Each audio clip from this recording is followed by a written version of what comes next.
रथसप्तमी म्हणून आज चुलीवर दूध उतू घालायचे असते, म्हणून मी छोटी चूल घेतली, ती धुतली पूर्ण, वाळली लगेच, अशी सजवली ताटामध्ये.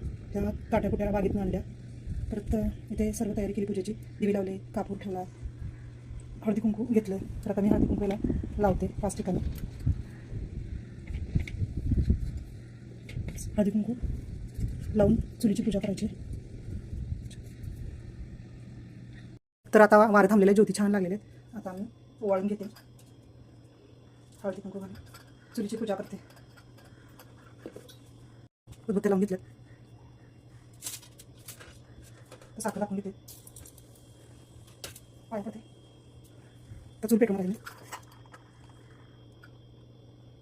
हे दूध पाणी घेतलेले आणि चुलीत आता मातीचं छोटं बुंडुकलं मी चुलीवर ठेवलेलं आहे. तर आपण जाळ घालू. दूध आलेलं आहे, चुलीवर सांडलेलं आहे.